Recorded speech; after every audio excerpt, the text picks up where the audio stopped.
Hey everyone, hopefully you're having a good day. My name's Andy, my channel's Finding Value, and today I want to talk about being a great investor. What does it take? What are the most important things that you need to know to be a great investor? And I'm going to shrink myself up. I'm going to kind of go over this on the side here. And again, if you guys like talking about investments, if you guys want to look at undervalued investment opportunities, click subscribe and give me a thumbs up for the content. And in this clip, I'm going to talk about the great investor. Oops, hitting the wrong button there. So how does someone become great? What do you need to learn? If I was a new investor and I was to tell myself, look, when I was 21, 22, 23 years old, I'd say, Andy, this is what you need to know. This is what I would tell my 20-year-old or 22-year-old self. The first and most important thing is to find the right companies. Now, how do you find the right companies? This is how you find them. Go look out and choose the most obvious companies that you see around you doing great business. Anything. So what are some examples? Chipotle, Chick-fil-A if they were public, but they're private. Those two companies are killing it. They are killing it. They're always busy, and they're just flinging stuff out. And it seems like people continue to go back to them. So those two companies, I would hold something in. Every single person's, I don't have my wallet on me, in every wallet, just look in your wallet. Who are the bank companies? Who are the credit card companies? Visa, MasterCard. Put money in them. Put money in them and just hold on. Now, I know we're at high extreme valuations right now, but if you had done this when the valuations were a little bit cheaper, and even today, maybe they're still good, I would just buy them and hold on. Google, everyone uses Google. You could put money in Google and make money. Do the obvious picks and just hold them forever. Don't ever sell. And to be a great investor, I'm talking top notch. You find the good companies, you just look around, you put some money in them, and you literally do nothing. Do nothing and just hold on. And the less you trade, the more money you make. The less, like literally do nothing. I mean, I'm talking literally do nothing. Never sell it. Buy it, hold it, never sell it. Here's one. Listen to no one but yourself. Don't be influenced by other people. Don't go on YouTube and, hear some news and say, oh my God, I should sell. Don't ever sell. Find good companies. Just find whatever you can look around, whatever's good, and just hold on. Now, I've always, looking back, when I was 12 years old, I had the knowledge to be a great investor. And all I had to do was look around me and say, okay, what do my parents do and what do I do as a 12-year-old? When I was 12 years old, my parents would buy me pop every once in a while. It was made by Pepsi and Coke. If I had bought Pepsi and Coke when I was a 12-year-old in stock and never sold, I would have made a bunch of money. My parents would take me to McDonald's. If I had bought in stock in McDonald's, I would have made a lot of money when I was 12 years old and held all the way till today.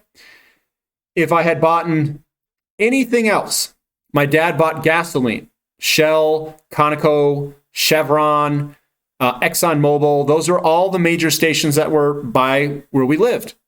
I would have made money. I had Nike shoes. If I bought stock in Nike, I would have made money. I'm talking just the obvious stuff when I was a 12-year-old of what I knew when I was 12 years old, I would have made money. I had an Easton baseball bat. Probably would have made money. Bell Sports or whatever it is. Made money. Just hold it since 12 all the way to today, and I would have made a ton of money. So everyone knows that's out there how to make money. You just look around.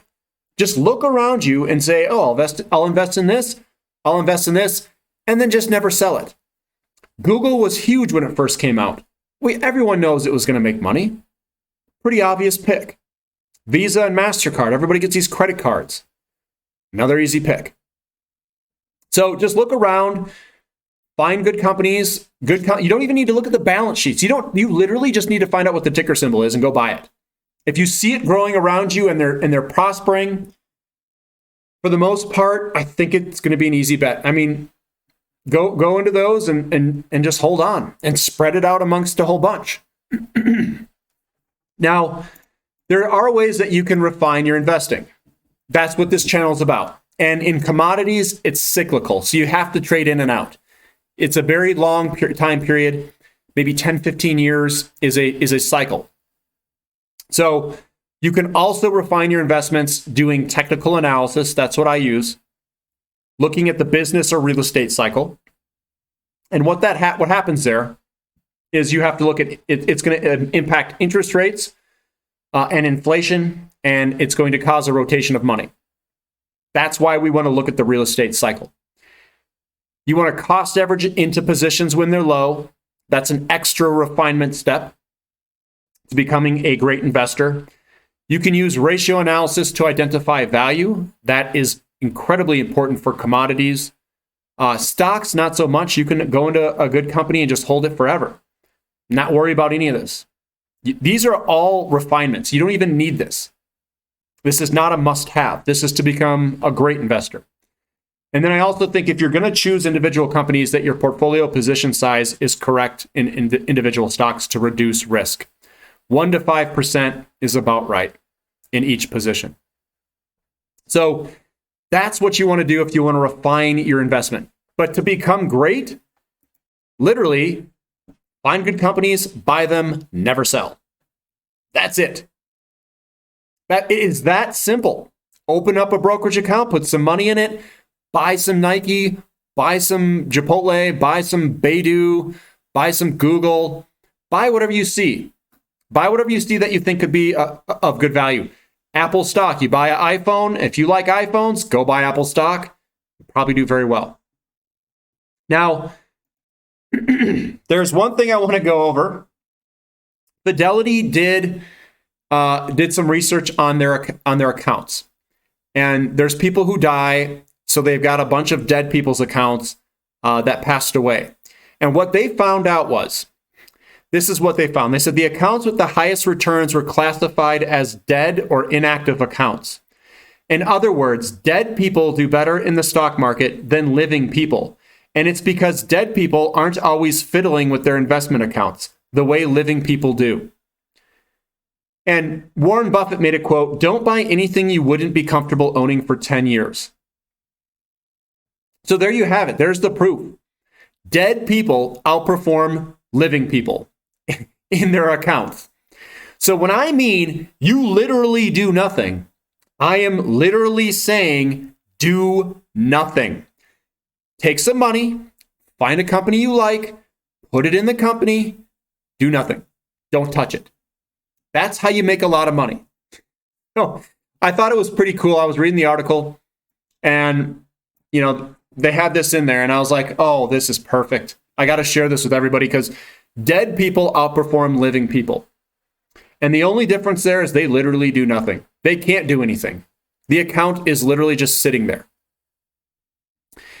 And I am incorporating more and more of this type of scenario in my portfolio. I buy it and then I don't do anything. I don't mess around with it. I don't mix and, oh, I need to rebalance this and, oh, I need to redo that. I just leave it, guys. I get my companies, I do the research up front, I see what's cheap, and then I buy it. I create a list on a watch list. I have a watch list of a bunch of different companies. I do some analysis. I go, if it's uranium, I say, what is the dollars per pound? And I'm going to look at the cheap ones. I'm going to say, these have some good management teams. They have some good insider holdings. I'm going to buy these 4 or 5 companies if they are cheap.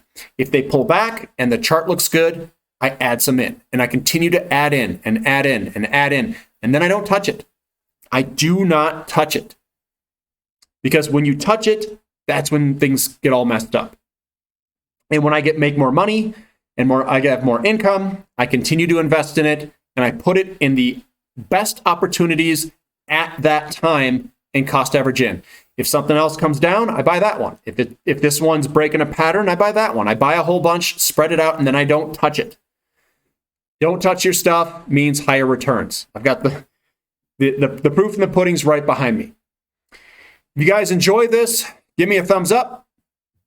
Appreciate you guys listening. This is Finding Value.